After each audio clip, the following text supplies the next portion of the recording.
did you initially like about Joe, and how has he improved? Well, what I really liked about Joe initially was that he loved to train. He was a guy that I had to kick him out of the gym. He was like a sponge in the early days. He just wanted to learn as much as he possibly could. He'd never really been taught properly and had had a lot of success in the amateurs really on raw talent. So once I started to teach him how to fight, he was very excited and was always trying to put it together in the gym. As far as strengths go, something that was really, really evident to me early in Joe's career was the way he controlled his emotions.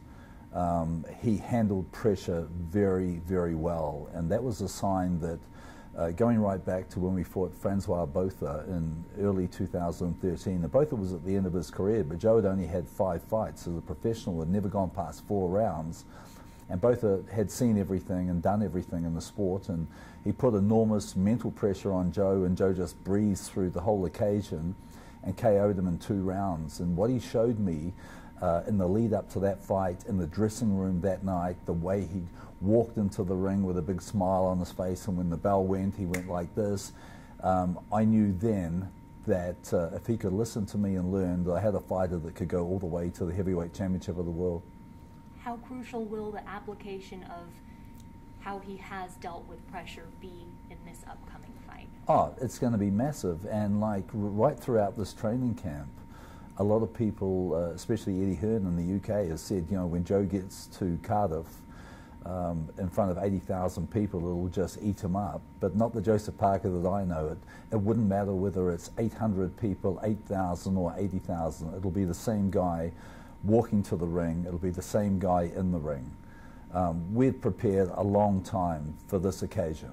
This is a major fight, not just for Joseph Parker, but it's a major fight for Anthony Joshua, and it's a very big fight for heavyweight boxing. There are 2 young, undefeated world heavyweight champions fighting each other on a stage that no one has ever fought in before. 80,000 people in an indoor stadium is a world record. Fighting for a unification fight, the first unification fight in 8 years in the heavyweight division. This is a big fight. When you talk about, so yeah, it's not just the opponent, but it's the moment as well. And is that something you can prepare him for, or is that something that's already ingrained, that he came with big-time ability to handle? You know, obviously this is a very sizable occasion, but the thing is, we've stayed relaxed the whole camp. We've had an enjoyable camp. We've got some really good work in. This is a fight that we've really known about for the last 3 years. Both these guys, Anthony Joshua and Joseph Parker, have been on the collision course for a long time. When we beat Carlos Takam in 2016 to become the mandatory with the IBF, we were looking to fight Joshua then, but we ended up taking a different route. Joe won the WBO World Heavyweight title, and we knew that providing both guys stayed undefeated, that this fight was inevitable and would happen. So we've been looking at them. Joshua's camp have been watching Joseph Parker for a long time. In 2014, 15 and 16, they were the standouts in heavyweight prospects, both guys fighting 5 times a year. So they've had a very, very much a parallel career, both mirroring each other. At the same time, how can you prepare for an 80,000 person crowd and people screaming? How can you prepare for that? Well, you have to embrace it. You can't be smothered and surrounded by it. It can't be like everyone is coming down on top of you. You've got to be around the top, looking in from the outside. And that's the way we've approached this whole occasion. You have discussions about entering the ring and the noise and dealing with that? Oh, you know, of course. Really? You know, but the Joseph Parker I know, it won't matter how much noise there is. You know, he knows, he is very much in tune with the significance of this fight, the history of this fight, what this fight means to his career, what this fight means to the people of New Zealand, what this fight means to the people of Samoa, and the significance of this fight in world heavyweight boxing. That's what excites us. What is the significance to the people of New Zealand, Samoa? Oh, this is, this is a major, major fight. The last time we had a New Zealand fighter in a fight of this magnitude was when David Tua fought Lennox Lewis at the Mandalay Bay back in November of 2000. So, that is quite a few years ago, between 2000 and 2018. Half the country stopped and watched the fight. It was the highest rated television show in the history of our country. It's been passed once by the All Blacks. We know that this fight, the people of New Zealand are so excited for this fight. This has huge significance.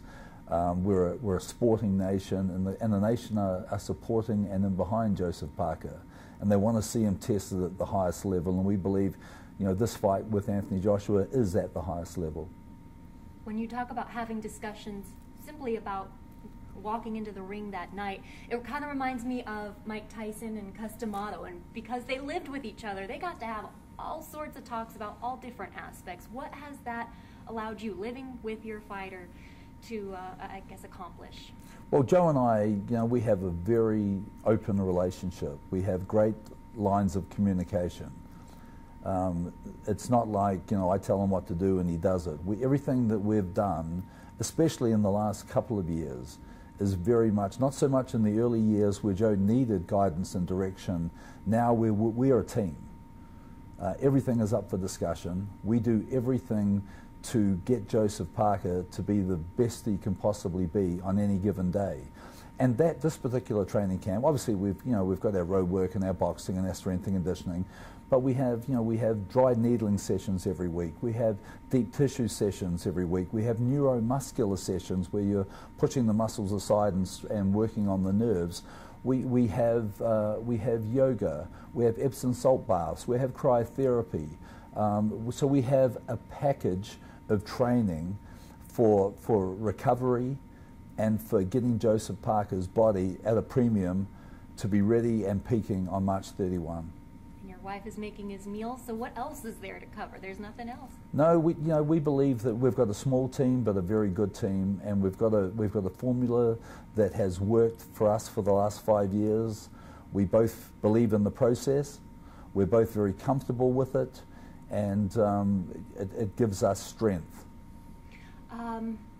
Back to talking about that last fight in Las Vegas with David Tua.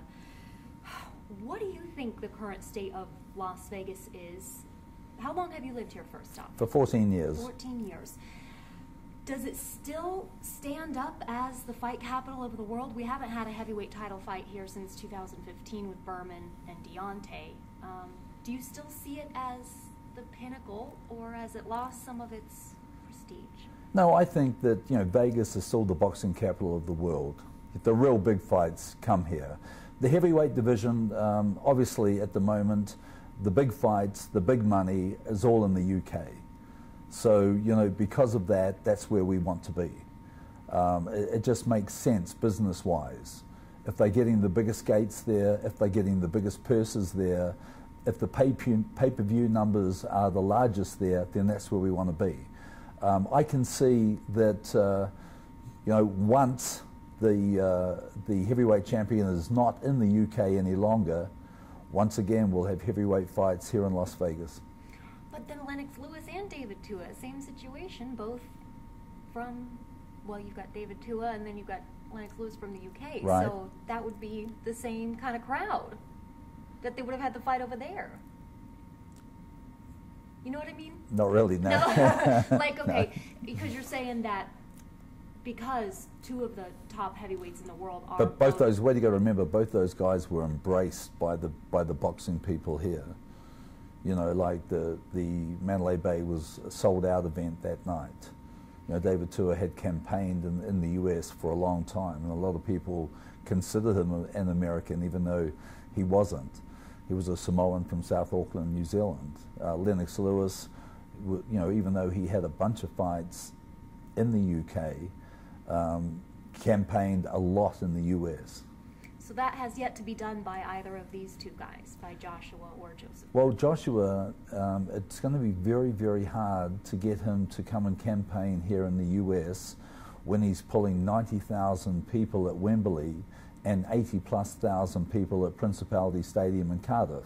It just makes sense. You're right. Okay. And what do you think about the idea that in order for your guy to win, he has to fight the perfect fight? No room for mistakes, 12 rounds of lots of movement, not getting hit, and frustrating Joshua wearing him out. Do you buy into that idea? Is that your game plan? The perfect fight? No, my challenge to Joe this training camp is not to produce something that I've never seen before, but just to show Anthony Joshua and the boxing world what I see in the gym. And I do need Joseph to fight his best ever fight. I believe that Anthony Joshua had a career-defining fight when he fought Vladimir Klitschko. I think Deontay Wilder, in his 40th professional fight over the weekend, had a career-defining fight against Luis Ortiz, where he answered a lot of questions. He showed that he could be hit and recover. He showed that he had a huge will to win. I need Joseph Parker to have a career-defining fight on March 31 if we are to walk out of the ring with all the belts.